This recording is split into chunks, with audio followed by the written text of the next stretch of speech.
तो friends welcome back to my channel, this is Shahrukh. चलो देखते हैं कल मार्केट कहाँ मोमेंटम कर सकता है और उसके पीछे का लॉजिक क्या है। अगर आप बैंक निफ्टी में देखोगे तो बैंक निफ्टी लगातार कंटिन्यू थोड़ा सा सेलिंग प्रेशर में आ रहा है, लेकिन हमें दिख नहीं रहा क्योंकि जब भी सेलिंग आ रहा है तो धीरे धीरे सेलिंग में प्रेशर में आ रहा है क्योंकि गैप अप ओपन हो रहा है या फिर फ्लैट ओपन हो रहा है, लेकिन उसके बाद में धीरे धीरे एक वॉलेटिलिटी क्रिएट कर रहा है बैंक निफ्टी अभी। तो हमें एक एग्जैक्टली क्लियर सेलिंग नहीं दे रहा है बैंक निफ्टी अभी। आप ध्यान से देखोगे तो कभी भी मार्केट जब सेलिंग के लिए आता है तो ऐसा टाइम पास नहीं करता है। जब भी सेलिंग करना आना हो तो एकदम फास्ट मूवमेंट होता है सेलिंग साइड और बड़े कैंडल बनते हैं। लेकिन अभी आप ध्यान से देखोगे तो जैसे फ्लैट ओपन होता है थोड़ा सा नीचे आता है फिर वापस से रिकवर देता रहता है और एक वॉलेटिलिटी क्रिएट कर रही है बैंक निफ्टी अभी।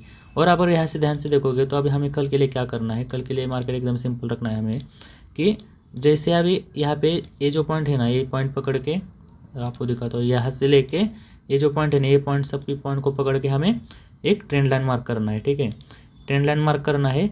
और आई डोंट नो कि आपको ये पैटर्न आप ये पैटर्न ऑब्जर्व कर पा रहे हो या नहीं, लेकिन अगर आप यहाँ से ध्यान से देखोगे ना तो ये आपको एक head and shoulder type pattern यहाँ पे दिखेगा, इन्वर्टेड हेड एंड शोल्डर। तो हमें अभी कल के लिए क्या करना है, और यहाँ पे और एक भी कैरेक्टरिस्टिक है कि यहाँ से एक अपर मोमेंटम होने के बाद में लगातार इसी ट्रेंड लाइन के आसपास मार्केट कंसोलिडेट कर रही है। ठीक है, अगर आप ध्यान से देखोगे तो कंटिन्यू इसी ट्रेंड लाइन के पास अभी कंसोलिडेट हो रही है। अगर अप मोमेंटम के बाद में अगर नीचे आके कंसोलिडेट होती तो नीचे साइड जाती, लेकिन अभी हमें यहाँ थोड़ा सा बुलिश साइड दिख रही है मार्केट क्योंकि एक ट्रेंड लाइन के पास में ही कंसल्ट हो रहे हो। तो यहाँ पे कल के लिए ब्रेकआउट करना इजी हो जाएगा बैंक निफ्टी के लिए। अगर कल फ्लैट ओपन होकर ऊपर निकलती है बैंक निफ्टी तो हम इमीडिएट बाइंग करेंगे और हमारा टारगेट जो अभी ये जो रेजिस्टेंस बना हुआ है 38,600 यहाँ तक का हमारा कल के लिए टारगेट रहेगा। और अगर गैप ओपन होती है, समझो अगर गैप ओपन हो जाए 38,500 के आसपास या 38,400 के आसपास के गैप अप हो जाती है तो हम बाइंग भी नहीं करेंगे, हम थोड़ा वेट करेंगे। बैंक निफ्टी अगर गैप ओपन होती है तो थोड़ा सा नीचे आने का वेट करेंगे और इसी ट्रेंड लाइन के पास सपोर्ट लेती हुई दिखती है तो हम वापस से बाइंग करेंगे, लेकिन सेलिंग के लिए फिलहाल नहीं देखेंगे क्योंकि निफ्टी बुलिश है अच्छा। तो बैंक निफ्टी में एक मोमेंटम पेंडिंग है तो बैंक निफ्टी भी हो सकता है कल वापस से ट्राई करे इसी लेवल के लिए 38,800 से लेकर 38,850 तक बैंक निफ्टी आने के लिए ट्राई कर सकता है। तो बस कल के लिए याद रखना गैप अप पे वेट करना है रिटेस्ट के लिए, स्टैंड लाइन का सपोर्ट लेके फिर ऊपर जाएगा। अगर फ्लैट ओपन होने पर क्रॉस करते हो तो हम इमीडिएट बाइंग करेंगे। 38,600 हमारा पहला टारगेट रहेगा, दूसरा टारगेट 38,800 रहेगा। और अगर नीचे निकलती है ना, नीचे निकलती है तो नीचे निकलने के लिए हमें थोड़ा सा वेट करना पड़ेगा क्योंकि हमें अभी डाउन साइड भी प्राइस एक्शन देखना पड़ेगा क्योंकि मार्केट नीचे आ तो रही है लेकिन समझ में नहीं आ रहा है नीचे आते वक्त। तो हमें अभी नीचे के लिए एक प्लान क्या करना है हमें, तो इसे यहाँ से पकड़ के एक छोटी यहाँ बड़े पीछे से भी रहने दो, यहाँ से एक छोटा सा ट्रेंड लाइन दिखाता हूँ आपको यहीं पे। अगर इसी ट्रेंड लाइन को ये खींचोगे आप, अगर इसके नीचे प्राइस एक्शन दिखा कर निकलती है ना तो ही हम सेलिंग करेंगे और हमारा टारगेट रहेगा 38,000 तक का। ये 200 पॉइंट का ही हमारा टारगेट रहने वाला है कल के लिए। छोटा एकदम छोटा टारगेट है, बहुत बड़ा टारगेट एक्सपेक्ट मत करना डाउन साइड क्योंकि देखो अगर ना होए तो अभी 38,000 नीचे सेलिंग करना ही नहीं है फिलहाल क्योंकि ये सेलिंग फास्ट जोर से नहीं आ रहा है। तो 38,000 एक अच्छा सपोर्ट बना हुआ है अभी। तो अगर नीचे आता भी है तो 38,000 के पास से वापस से ऊपर निकल सकती है निफ्टी। तो अगर इसके नीचे निकलते हैं ना एक 150 पॉइंट के लिए हम ट्राई कर सकते हैं सेलिंग के लिए, 150 पॉइंट ईजिली मिल जाएंगे अगर आज का लो ब्रेक करता है तो। लेकिन 38,000 एक अच्छा सपोर्ट है तो यही से मार्केट एकदम से वापस से बाउंस बैक हो सकती है, इसलिए सेलिंग साइड थोड़ा अवॉइड ही करना, लेकिन 100-150 पॉइंट के लिए आप ट्राई कर सकते हो। ठीक है, अगर हम निफ्टी की बात करें तो निफ्टी में भी सेम सिनेरियो है। अगर निफ्टी आप देखोगे तो निफ्टी में कंटिन्यू एक बहुत बड़े एकदम बुलिश मार्केट लग रही है फिलहाल एकदम। बैंक निफ्टी थोड़ा हॉल्ट तो कर रहा है लेकिन निफ्टी धीरे धीरे छोटे छोटे कैंडल बना रहा है। आप देखोगे तो यहाँ पे आपको मोमेंटम ज़्यादा दिखेगा नहीं, एक साइडवेज जाते जाते या फिर थोड़ा करते हुए निफ्टी ऊपर जा रही है। तो हो सकता है कि आने वाले दिनों में हमें एक ऑल टाइम हाई तक आते हुए मार्केट दिखेगी क्योंकि आप यहाँ पे देखोगे तो ये भी रजिस्टेंस एकदम से अच्छे से तो ब्रेक किया होता, 18,000 के ऊपर अच्छे से निकल गई।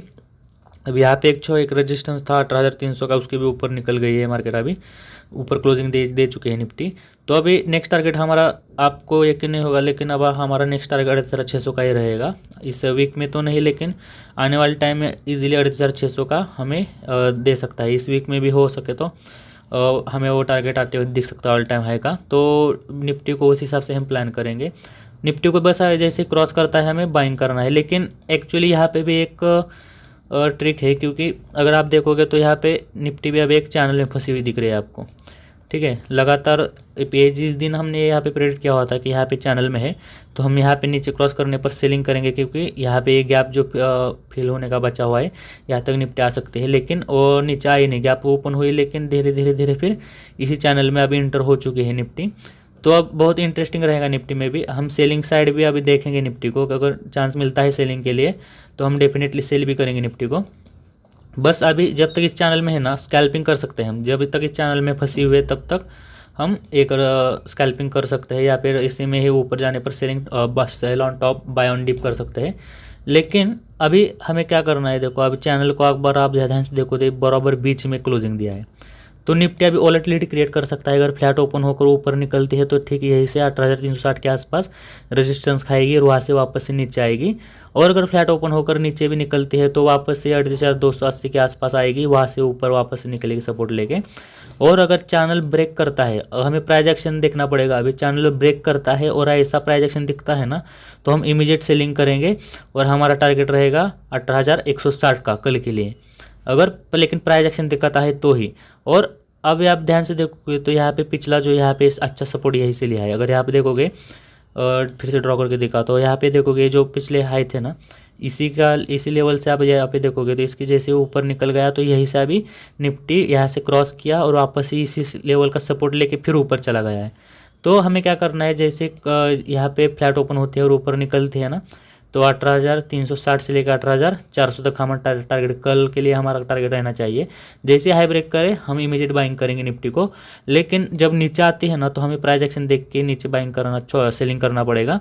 और नीचे के साइड हमारा टारगेट, पहला टारगेट रहेगा 18,660 का, और उसके बाद दूसरा टारगेट रहेगा 18,080 का। आई होप ये सभी पॉइंट आपको समझ में आ गए होंगे। अगर इस वीडियो में कुछ भी अच्छा लगा तो इस वीडियो को लाइक शेयर और इस चैनल को सब्सक्राइब करना ना भूलिए फ्रेंड्स। अभी के लिए इतना ही, थैंक यू।